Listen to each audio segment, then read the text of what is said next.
بیویاں اب خیمے میں تھی، یزیدیوں کے لشکر سے ایک پکار آئی، فتح مبین فتح مبین۔ لوگ اپنی فتح کے جشن منانا شروع کر دیے کہ حسین کا خاتمہ ہو چکا ہے، اب یہاں پر ہمارے ساتھ مقابلہ کرنے والا کوئی باقی نہیں رہا، سب ایک کے بعد دیگرے ختم ہو چکے۔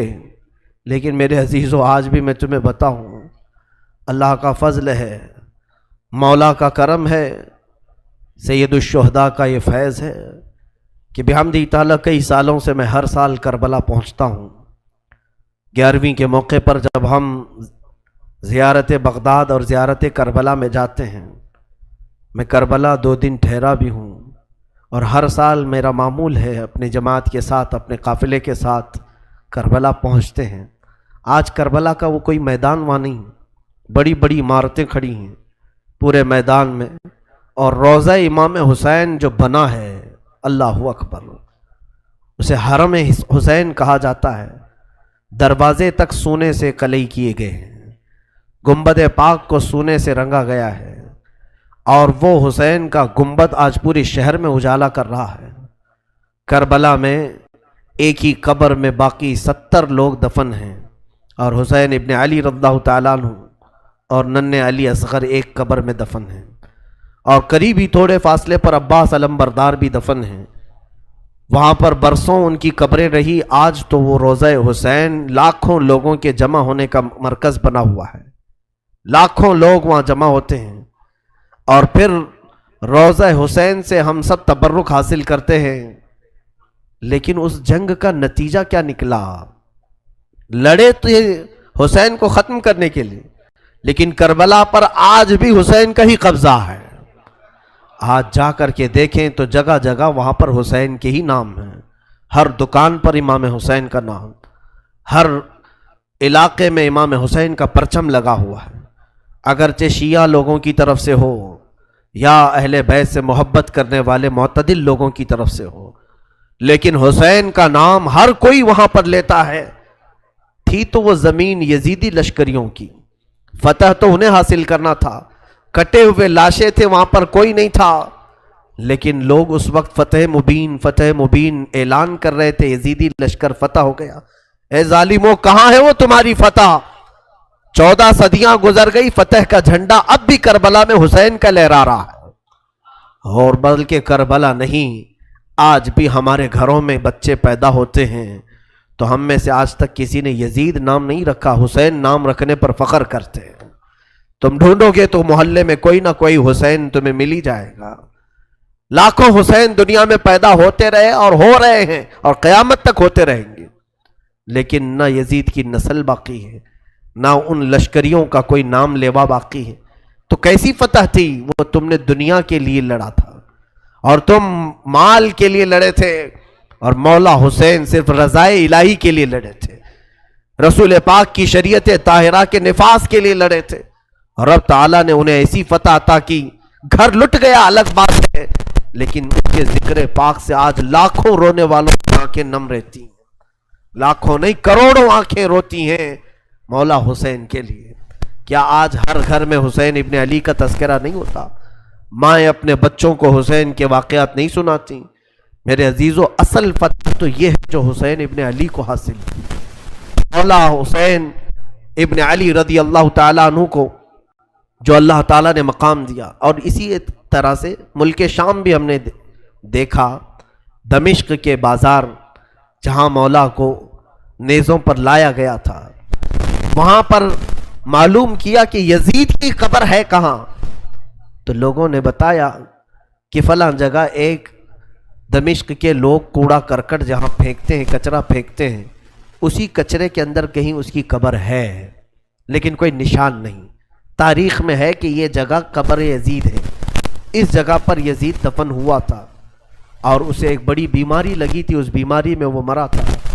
تو آج تک میرے عزیزوں، یزید کی قبر کچرے میں گم ہو گئی، اور مولا حسین کی قبر لاکھوں کی ہدایت کا ذریعہ بنی ہوئی ہے، مرکز بنی ہوئی ہے۔ یہ ہے اصل فتح مبین۔ کربلا میں مولا حسین کے ساتھ جو بھی سلوک ہوا وہ غم کی داستان تو ہے، غم ہے اس لیے ہم سناتے ہیں، مگر میں غم کے بعد تمہیں سلانا نہیں چاہتا۔